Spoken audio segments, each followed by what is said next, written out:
Infrastructure రంగంలో కేంద్ర ప్రభుత్వం లక్షల కోట్ల రూపాయలు ఖర్చు చేస్తుందని ఎంపీ ఈటెల రాజేందర్ అన్నారు. కల్వకుర్తి నుంచి నంద్యాల వరకు జాతీయ రహదారి నిర్మిస్తున్నామని చెప్పారు. 3000 కోట్ల రూపాయలతో తీగల వంతెన నిర్మిస్తున్నామన్నారు. జాతీయ రహదారి నిర్మాణం పనులు వేగంగా జరుగుతున్నాయని తెలిపారు. నాగర్ కర్నూలు జిల్లా కొల్లాపూర్ మండలం సోమశిల గ్రామంలో కృష్ణానదిలో సోమశిల సిద్ధేశ్వర తీగల వంతెన నిర్మాణ ప్రాంతాన్ని ఎంపీ ఈటెల రాజేందర్, మాజీ ఎమ్మెల్యే గువ్వల బాలరాజు, బీజేపీ నాయకులు పరిశీలించారు. తీగల వంతెన నిర్మాణం వలన పెద్ద ఎత్తున ప్రయోజనం చేకూరుతుందని ఈటెల పేర్కొన్నారు.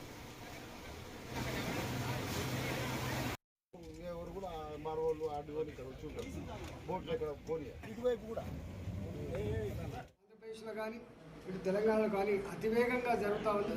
స్వయంగా నితిన్ గడ్కరీ గారే ఈ ప్రాంతానికి వచ్చి మీ సుధాకర్ రావు గారు పట్టుబట్టి నేషనల్ హైవే శాంక్షన్ చేయించడం జరిగింది.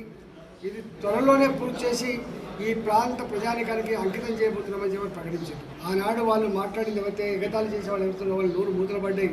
ఇవాళ సుధాకర్ గారు చెప్పిందే నిజమైంది. ఆ రోడ్లు పూర్తయిన తర్వాత ఇక్కడ తీగల వంతెన ఏదైతే ఉందో ఆ పనులు కూడా త్వరలోనే మొదలుపెట్టి అతి తక్కువ కాలంలోనే అతివేగంగా పూర్తి చేసే ప్రయత్నం కొనసాగుతుంది. అన్నిటికంటే ముఖ్యంగా తెలంగాణ వాసులు నిత్యం తిరుమల తిరుపతి దేవస్థానానికి పోతారు. ఈ బ్రిడ్జ్ కనుక ఓపెన్ అయితే ఒక 50 నుంచి 60 కిలోమీటర్ల దూరం దగ్గరేటువంటి ఆస్కారం, తగ్గే ఆస్కారం ఉంది, వేగం పెరిగేటువంటి ఆస్కారం ఉంది. కాబట్టి తెలంగాణ రాష్ట్రాలకి ఇది ఒక వరంలాగా ఉంటుంది.